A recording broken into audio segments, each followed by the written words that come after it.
현재 전 세계는 달을 두고 우주 경쟁을 벌이고 있습니다. 먼저 우주강국 미국은 아르테미스 협정에 서명한 국가들과 함께 달기지 건설을 계획 중이고요.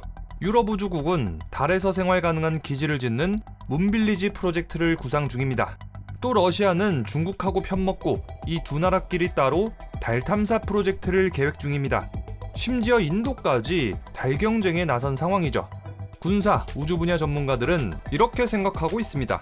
머지않은 미래의 이념전쟁은 달에서 일어날지도 모르겠습니다. 그런데 뭔가 이상하죠? 미국은 이미 옛날에 아폴로 미션 때 달에 다녀왔어요. 그 이후에 거의 50년 동안 인간이 직접 달에 간 적은 단 한 번도 없죠. 그래봤자 무인 탐사가 전부였고요. 자, 그렇다면 지금까지 왜 유인 달 탐사는 없었을까요? 자, 옛날에는 미국하고 소련의 냉전 시기 때 국가 위신, 이념 전쟁, 핵에 대한 불안감 등으로 두 국가가 달 경쟁을 진행했죠. 그런데 이제 미국이 먼저 달에 도착하면서 이 우주 경쟁은 미국의 승리로 마무리 지어졌어요. 그러고 나서는 달에 대한 관심이 오래가지 못했죠. 또 그때 시대가 이제 냉전이 종료되고 미국하고 소련이 화합하는 시대로 바뀌기도 했고요. 소련 땅에 미국의 맥도날드가 세워지기도 했으니까 이때의 분위기는 더 이상 설명 안 해도 뭐 잘 알겠죠? 근데 제일 중요한 건 바로 이거였어요. 달에 사람이 간다고 해도 실리가 없다는 거예요. 그렇잖아요. 달에 한번 가려면은 돈은 오지게 깨지는데 거기서 얻는 이익이라고는 국가 위신 좀 세우고 월석 조금 주워오거나 관측 장비를 설치하는 거 등등등 이 정도밖에 없거든요. 자, 그렇기 때문에 달은 한동안 인류에게 버려진 천체가 됐습니다. 자, 그런데 왜 다들 이제 와서 갑자기 달에 가겠다는 걸까요? 달에 꿀이라도 발라놨나? 네, 맞습니다. 달에는 아주 달달한 꿀이 있습니다. 그것도 엄청 많이요. 달에는 아주 풍부한 자원들이 있거든요. 인류는 아폴로 계획 이후에도 달을 탐사하기 위해서 탐사선을 꾸준히 보내왔어요. 그렇게 과학자들은 달에 직접 가지 않고도 달을 상세하게 조사할 수 있었는데 과학자들이 달을 조사해본 결과 아니 뭐야 이거, 달의 자원이 이렇게나 많다고? 달에는 핵융합의 재료로 쓸 수 있는 헬륨3가 무더기로 쌓여있고요. 매장량의 80%가 중국에만 있어가지고 사실상 거의 중국이 독점하고 있는 히토류도 많이 쌓여있고요. 티타늄에, 철광석에, 월석에, 얼음 형태의 물도 있어요. 이 달에 있는 자원들의 경제적 가치는 추산하기도 어려울 정도죠. 자, 그런데 말이에요. 달에 자원이 많으면 뭐예요? 경제성이 없잖아요. 달에 왔다 갔다 로켓 비용만 해도 얼마예요? 장난 아니게 비싸겠죠? 이제 옛날에 아폴로 계획 때 쓰인 돈만 해도 말이에요. 무려 230조 원이에요. 230조 원 써가면서 달 자원을 가져온다? 아이, 그래도 최소한 교통비는 나와야죠. 500원짜리 초코파이 꼴랑 하나 팔자고 미국 다녀올 거예요? 이 비행기 값이 초코파이보단 싸야 다녀올 거 아니에요. 아니, 그리고 지금 로켓이 아무리 커봐야 거기다가 자원을 얼마나 실을 수 있겠어요. 또 그 로켓에다가 자원을 실었다고 해도 지구로 다시 어떻게 보낼 거예요? 자, 이렇게 잠깐만 생각해봐도 아예 수지 타산도 안 맞고 기술적으로도 너무 어렵죠? 자, 그래서 지금까지 달 자원 채취는 그림의 떡, 아니 하늘의 떡이었던 거예요. 그런데 최근 들어서는 상황이 많이 바뀌기 시작했어요. 일론 머스크의 스페이스X는 로켓 발사 비용을 기존보다 10분의 1까지 줄여버렸거든요. 이거 진짜 어마어마한 거죠? 일론 머스크가 괴상한 짓을 좀 많이 하고 트위터에다가 이상한 글도 많이 써가지고 이제 싫어하는 분들도 많을 텐데 이런 천재들이 우주산업을 많이 발전시켰다 라는 사실까지는 부정할 수 없겠어요. 또 스페이스X뿐만 아니라 버진 갤럭틱, 블루 오리진까지 등장하면서 민간 우주 기업의 시대가 열렸습니다. 그래서 최근의 우주 기술들은 이렇게 여러 기업 간의 경쟁 때문에 자연스럽게 기술도 발전하고 경제성도 생기면서 끊임없이 성장하고 있습니다. 이렇게 이제 시대가 바뀌었어요. 우주 산업의 발전에 비용 절감까지 이뤄지니까 미국은 이제 이렇게 생각하는 거예요. 에이, 달의 자원이 그렇게 많다며? 이제 이 정도 기술의 비용 정도면 달에서 자원 채취하고도 남는 장사 아니야? 이제 달 진출이 남는 장사라는 게 계산되는 순간 미국은 2020년 4월 6일 행정명령을 선언합니다. 영리 목적 단체가 달에서 자원을 채취하는 일이 정당한 권리에 의해 행사된다. 이게 뭔 소리예요? 쉽게 말하자면 야! 달에 있는 자원 먼저 캐는 사람이 임자여! 라고 국제적으로 선포한 거예요. 사실 이런 미국의 선포가 약간 태세 전환이거든요. 옛날에는 득이 안 될 것 같으니까 가만히 있다가 이제는 경제적 이득이 확실하니까 먼저 먹는 사람이 임자다 라고 하는 거잖아요. 1967년에 체결된 우주조약에 따르면요, 지구를 제외한 우주의 모든 물질들에는 명확한 소유권이 없다. 우주로 진출한 국가는 전 인류의 이익에 봉사해야 된다. 지구 대기권 바깥에서는 국가 이념 없이 모두가 공동체가 되며 서로 도와야 한다. 우주 이용에는 모든 국가가 제한 없이 접근 가능하다 라고 돼 있거든요. 이 조약에는 미국, 러시아, 중국, 한국 등을 포함해서 109개국이나 서명했고요. 그러니까 이 우주에 대한 국제 공동 룰인 거죠. 그런데 이 우주조약에 따르면 우주자원의 영리적 사용을 금지한다는 명시는 없어요. 미국은 이 조약에 허점을 파고든 거죠. 뭐 사실상 허점이 없었어도 나 그냥 탈퇴할래! 라고 하고도 남았을 테지만, 또 1979년에 체결된 달조약도 있는데요. 이 조약에 따르면은 다른 누구의 소유도 아니라고 명시돼 있어요. 하지만 이 조약에 미국은 가입하지 않았었죠. 뭐 사실 조약이 뭐 중요하겠어요. 힘세고 강한 놈이 짱 먹고 내 맘대로 하겠다는 게 그게 국제정치잖아요. 자, 이렇게 미국은 달을 비롯한 우주자원에 대해서 국제 공유물을 인정하지 않고 먼저 먹는 사람이 임자다 선언했어요. 그리고 미국은 달에서 꿀을 따온다는 계획, 이른바 아르테미스 계획을 발표하면서 본격적으로 움직입니다. 이 계획에 따르면 2025년까지 유인달 착륙 예정이고요. 계획대로라면 인류는 아폴로 17호 이래 53년 만에 달 표면을 다시 밟을 예정이에요. 또 아르테미스 계획에 따르면 달기지를 건설하고 달 자원을 확보하고 지구에서의 달 진입과 화성 진출을 위한 달 우주정거장도 건설할 거고요. 달에서의 물과 식량 확보 계획도 있죠. 미국은 아르테미스 계획을 발표하면서 전 세계에다가 이렇게 공표했어요. 전 세계에 알립니다. 앞으로 우리 미국은 본격적으로 달에 널려있는 꿀을 채취해올 생각입니다. 이 꿀을 같이 맛있게 냠냠할 생각이 있는 국가가 있다면 언제든지 참가 신청서를 제출하시기 바랍니다. 아니, 미국이 달에 꿀 따러 가자는데 마다할 나라가 어딨어요? 이 엄청난 계획에 정말 여러 국가가 참가하는데요. 먼저 한국도 참가했고요.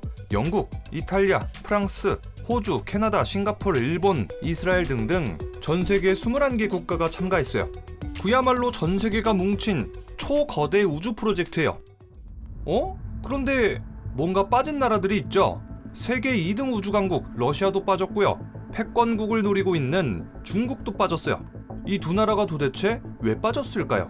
먼저 러시아의 경우는요, 러시아가 우크라이나를 침공하면서 이때 미국하고 완전히 틀어져가지고 우주 분야를 비롯해서 미국하고 그 어떤 협력도 못하게 됐어요. 그 다음에 중국의 경우는 워낙 요즘 미국하고 중국이 사이가 많이 안 좋잖아요. 중국의 경우는 오바마 정부 때 중국하고 그 어떤 우주 협력도 못하도록 완전히 막혔어요. 그리고 사실 미국의 입장에서도 달에 꿀 따러 간다는 이런 중차대한 일에 뭐하러 중국 러시아를 끼워요. 안 그래도 사이도 껄끄러운데 우방국들끼리 하는 게 낫잖아요. 그래서 애초부터 미국은 이 아르테미스 계획 참가 신청 국가를 받을 때 중국하고 러시아는 빼버린 거예요. 신청해도 안 받아준다 이거죠. 미국이 이렇게 나오니까 중국이랑 러시아도 나름대로 화가 나겠죠. 야, 쟤네 바라스키, 지가 뭔데 달에 꿀 먼저 먹는 사람 임자레스키? 야, 그냥 우리 둘이 해먹자 해. 결국 중국 러시아는 자기들끼리 뭉치기로 했어요. 그리고 미국의 아르테미스 계획에 대항해서 전 세계에다가 똑같이 발표하는데요. 야, 우리 중국 러시아도 달 진출한다 해. 우리랑 같이 달에 진출할 나라들 언제든지 지원하라 해. 중국과 러시아는 2035년까지 자체적으로 달기지를 건설할 예정이고요. 또 중국은 2024년까지 무인 탐사선 창호 6호를 발사해서 달 뒷면의 샘플을 채취한 다음 지구로 복귀할 예정입니다. 그래서 달에 도대체 무슨 달달한 꿀이 그렇게 많길래 전 세계가 갑자기 달에 간다는 걸까? 먼저 달에는 자원이 엄청나게 많은데요. 그 중에 가장 핵심은 바로 헬륨3입니다. 이 헬륨3는 핵융합 발전의 주 원료 중 하나인데요. 아직은 우리 인류가 핵융합 발전을 연구 중에 있지만 만약에 이 기술을 상용화시킬 수만 있다면 태양이 에너지를 내는 방식과 같이 인공 태양을 만들어서 전기를 생산할 수 있습니다. 이 핵융합 발전에 대해서 아주 간략하게 설명해 보자면요. 기존의 원자력 발전은 원자핵을 분열시켜서 에너지를 만드는 방식이에요. 현재로서는 이 원자력 발전이 가장 효율 좋은 에너지 생산 방식이죠. 에너지 생산 단가도 가장 싸고요. 그런데 이 원자력 발전 방식에는 단점이 있죠. 먼저 원자력 사고가 일어나게 된다면 그 지역 일대가 초토화된다는 거예요. 체르노빌 원자력 사고, 후쿠시마 원자력 사고가 가장 유명한 사고인데요. 이 사고로 방사능 오염이 워낙 심해가지고 아직도 이 두 지역은 사람의 출입도 불가능하고요. 생태계도 완전히 박살났죠.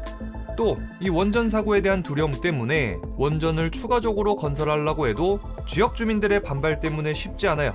이 지역 주민들의 동의를 얻는 과정이나 행정 절차만 해도 몇 년은 후딱 지난다고 해요. 또 원자력 발전 이후에는 폐기물이 많이 나온다는 것도 단점으로 꼽혀요. 이 폐기물은 현재 처리도 불가능해가지고 폐기물을 납, 시멘트 등으로 밀봉한 다음 땅 파서 묻거나 바다에 수장시켜야 돼요.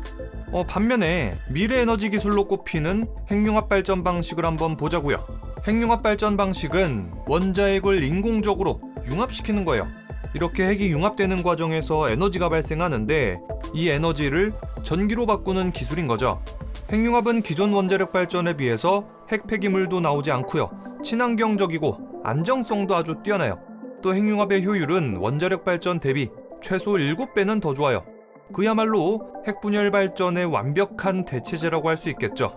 이 핵융합 기술이 머지않은 미래 상용화된다면 우리 인류는 에너지 혁명을 일으키게 되는 거고요.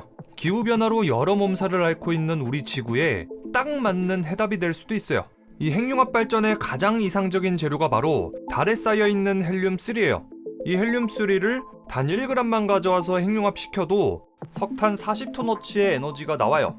또 헬륨3 1kg만 가져와서 핵융합시키면 석유 14,000톤의 에너지를 낼 수 있어요. 25톤에서 40톤가량의 헬륨3는 로켓에 한 번에 실을 수도 있죠. 이 정도 양이면은 미국이 1년 동안 사용하는 에너지를 충분히 공급하고도 남아요. 또 헬륨3 100톤이면 지구온난화, 미세먼지, 방사능 문제도 없이 전 인류가 1년 동안 클린 에너지를 얻을 수 있어요. 그야말로 지구의 화석연료하고 비교할 수도 없는 정말 미친 수준의 에너지 효율을 갖고 있는 거죠. 또 일론 머스크의 스페이스X는 150톤의 화물을 실을 수 있는 완전 재사용 로켓 개발이 완료된다면 발사 비용을 회당 200만 달러까지 낮출 수 있다고 주장했어요. 우주로 보내는 운송비가 킬로그램당 133달러로 떨어지는 셈이에요. 진짜 싸죠? 자, 이렇게 계산대로 한 번에 로켓에다가 150톤을 실어서 지구로 헬륨3를 가져온다. 이거 완전히 남는 장사예요. 물론 여기에는 달에 발사체를 설치하는 비용이나 달기지 건설비, 헬륨3 채굴비 등등이 빠진 건데 헬륨3 150톤이라고 하면은 450억 달러, 한국 돈으로 63조 원이에요. 게다가 헬륨3 150톤이면은 인류 전체가 1년 반 동안 에너지를 펑펑 쓸 수 있어요. 이거 무조건 남는 장사죠. 이런 헬륨3가 달에 최소 110만 톤은 있을 거라고 현재 예상되고 있고요. 러시아 측에 따르면 247만 톤의 헬륨3가 달에 매장돼 있다고 예상되고 있어요. 만약 우리 인류가 이 헬륨3를 지구로 가져와서 핵융합을 이루어낸다면 앞으로 인류는 아무 걱정 없이 최소 1000년 이상 전 지구에 에너지를 공급할 수 있을 거예요. 물론 중수소나 삼중수소로도 핵융합을 해낼 수 있는데 헬륨3를 이용한다면 방사능 물질을 아예 발생시키지 않고요. 부산물이라고 할 수 있는 헬륨4는 의료용 그리고 극저온 물질로도 사용될 수 있죠. 핵융합 재료 중에서 헬륨3가 가장 안전하고 활용도가 좋은 거죠. 자, 그렇다면 달에 매장된 헬륨3의 가치는 어느 정도 될까요? 헬륨3 1톤은 대략 3억 달러의 가치에 달한다고 평가받습니다. 이제 달에는 최소 110만 톤가량의 헬륨3가 있다고 하니까 못해도 최소 300조 달러, 한국 돈으로는 대략 40경원에 달하는 거예요. 경단위는 진짜 감도 안 오죠? 2021년 한국의 1년 예산이 558조 원이었는데 우리 한국의 716년 동안의 예산이 저 달에 무더기로 쌓여 있는 거예요. 완전 노다지죠? 전 세계에 이런 개꿀을 그냥 지나칠 나라 그 어디에도 없을 거예요. 아니 근데 부엉이양, 헬륨3가 지구에는 없는 거야? 헬륨3는 아쉽게도 지구가 만들어질 때 대부분 우주 공간으로 흩어졌어요. 또 태양풍을 타고 지구로 오는 헬륨3는 지구 대기와의 마찰로 금방 타버리고 사라져요. 물론 인위적인 방법은 있어요. 중수로나 수소폭탄의 삼중수소가 자연 붕괴를 일으킬 때 그때 부산물로 헬륨3가 생기는데 이걸 포집하는 방식이죠. 하지만 생산량은 아주 극소량에 불과해요. 연간 생산량이 2.3kg밖에 안 되거든요. 자, 반면에 달을 한번 볼까요? 먼저 달에는 대기가 없죠. 대기가 없기 때문에 이 태양풍을 타고 날아오는 헬륨3가 달 토양에 지금까지 계속해서 아주 오랜 시간 쌓여왔다고 해요. 그렇기 때문에 달에는 헬륨3가 풍부한 거죠.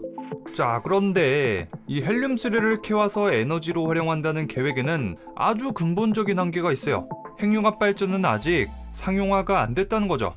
사실 지금까지 말씀드렸던 모든 내용은 이제 김치 국물 진짜 시원하게 드링킹한 건데, 핵융합이 상용화되기 이전까지는 모든 것은 불투명합니다. 핵융합 발전의 상용화는 2040년 이후에나 가능할 걸로 예상되고 있죠. 달에는 헬륨3만 있는 게 아니에요. 실리콘, 철, 알루미늄, 마그네슘, 티타늄 등등 경제적 가치가 있는 광물 자원들이 엄청 묻혀 있다고 하죠. 주목해야 될 광물은 그 중에서도 히토류예요. 이 히토류는 인류의 현대 기계 문명을 만들고 운영하는데 소량이지만 꼭 필요한 물질이죠.